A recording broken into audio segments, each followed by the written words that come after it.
हे बघा, माझी ही कैरीचे पापड तयार झालेले आहेत। आज आपण बनवणार आहोत स्पेशल कैरीचे पापड। आता कैरीचं सीजन आल्यावर म्हटल्यावर कैरीचे पापड तर बनलेच पाहिजे। तर मी तुम्हाला आज माझी ही रेसिपी दाखवणार आहे। तर आपण त्या रेसिपीसाठी बघूया काय काय साहित्य लागतं ते। जय खानदेश मंडळी, मी आहे तुमची सोनल अहिराव आणि आज मी बनवणार आहे ह्या कच्च्या कैरीचे पापडी, म्हणजेच त्याला आपण आम पापडी बोलतो। त्याचप्रमाणे आज ह्या कच्च्या कैरीची मी पापडी किंवा पापड हे बनवणार आहे।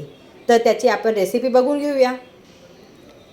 सगळ्यात आधी तोतापुरी जी कैरी असते, कच्ची कैरी ती घेतलेली आहे, कारण की ही आंबट आणि गोड असते। तर आपल्याला ह्याच कैऱ्या घ्यायच्या आहेत। ही कैरी जी आहे जास्त आंबट नसते, म्हणून मी ही कैरी कमीत कमी मी 1.5 किलो सारखी घेतलेली आहे। आता ह्या कैरीला स्वच्छ पाण्याने मी धुवून घेतलेलं आहे आणि पाण्याने धुतल्यानंतर याला छान असं पुसून घ्यायचं आहे आणि त्यानंतर आपण याची वरची हे देठ जे आहे ते कापून घेणार आहोत। कापल्यानंतर आपण याची ही साल अशी काढून घेणार आहोत। अशा प्रकारे आपण सगळ्या कैरींचे साल काढून घेणार आहोत। आता आपण सगळ्याच कैरीचे अशी साल काढून घेतलेली आहे। नंतर आपण याला असं कापून घेणार आहोत। कापून घ्यायचं आहे। जास्त छोटे पण तुकडे करायचे नाही आहेत आणि जास्त मोठेही तुकडे करायचे नाहीत। आपल्याला याला कुकरमध्ये शिजवून घ्यायचं आहे। आम पापडी म्हटलं की जे पिकलेले आंबे असतात त्याची पण आम पापडी करतात, पण इथे मी कच्च्या कैरीचीच पापडी करणार आहे, जी खायला खूप चटपटीत आंबट गोड अशी असते। आता आपल्या सगळ्या कैऱ्या हे कापून झालेल्या आहेत। कापल्यानंतर आपण याला कुकरमध्ये शिजवून घेणार आहोत। आता आपण सगळ्या कैऱ्या ज्या आहेत त्या कुकरमध्ये ट्रान्सफर करून घेतलेल्या आहेत आणि याच्यामध्ये आपण 1 ग्लास पाणी टाकून घेणार आहोत। 1 ग्लास पाणी टाकून घेतलेलं आहे। आता त्याचं झाकण बंद करून आपण शिट्टी काढून घेऊया। आता मी कुकर गॅसवर ठेवून घेतलेला आहे आणि याचे मी 2 शिट्ट्या काढून घेणार आहे। कुकरच्या 2 शिट्ट्या झालेल्या आहेत। तुम्ही बघू शकतात की कुकरची आतली हवा जी आहे ती पूर्णपणे निघालेली आहे, म्हणजे कुकर जो आहे थंड झालेला आहे। आता आपण याच्या आतल्या ज्या शिजलेल्या कैऱ्या आहेत त्या काढून घेणार आहोत। आता आपण कुकरचं झाकण उघडून घेऊया। हे बघा, साहाय्यताने आपण बघू शकतो की कैऱ्या आहेत खूप छान अशा शिजल्या गेलेल्या आहेत, मस्त शिजल्या आहेत, एकदम शिजून गेले आहेत छान। अशा प्रकारे आपण एक कढाई घेऊया आणि त्याच्यावरती हे पुरण गाळायची जी गाळणी असते त्यात हे काढून घेऊया। आणि या झाऱ्याच्या साहाय्यानेच आपण त्याला असं छान मॅश करून घेणार आहोत।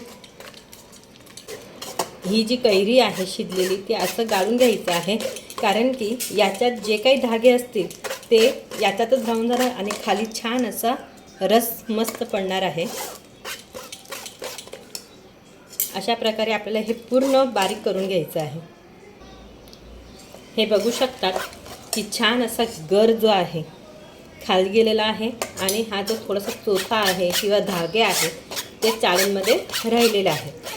तर आपण अजून याला थोडंसं गाळून घेणार आहोत। तुम्ही बघू शकतात की छान असं हा गर काढून तयार झालेला आहे। हे बघा, मस्त असं छान गर निघालेला आहे, एकही याचा धागा नाही आहे। आता आपण गॅसवरती ही कढई ठेवून घेतलेली आहे आधीच। आता याच्यात मी साखर ॲड करून घेणार आहे। आपण 1 किलो कच्ची कैरी घेतली आहे, म्हणून कमीत कमी याच्यात आपण अर्धा किलो सारखी, किंवा तुम्हाला किती गोड लागतं, किती आंबट तुम्हाला हवं आहे त्या हिशोबाने तुम्ही याच्यात साखर ॲड करू शकता। तर मी पण माझ्या आवडीच्या हिशोबाने याच्यात साखर ॲड केलेली आहे आणि याला सतत असं ढवळत राहायचं आहे। जर तुम्ही ढवळलं नाही तर पातेलीला खाली चिपकायची शक्यता असते।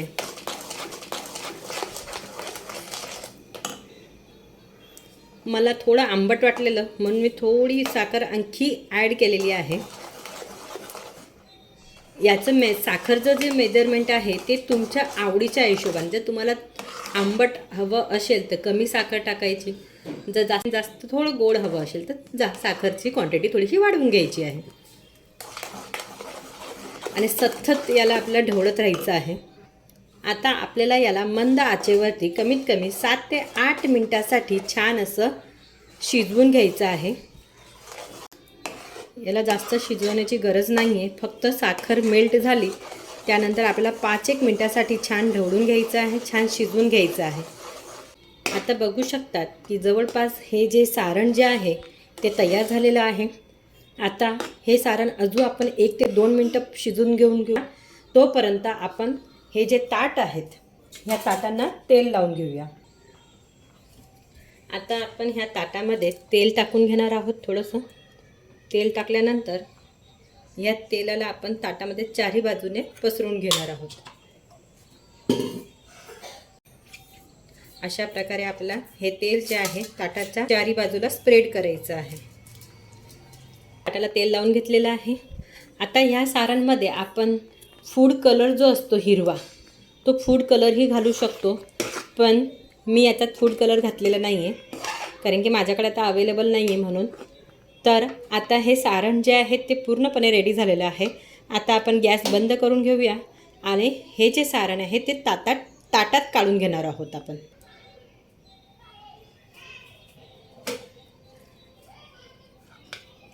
आता हे बघा, अशा प्रकारे आपण हे सारण जे आहे ते ताटात काढून घेणार आहोत.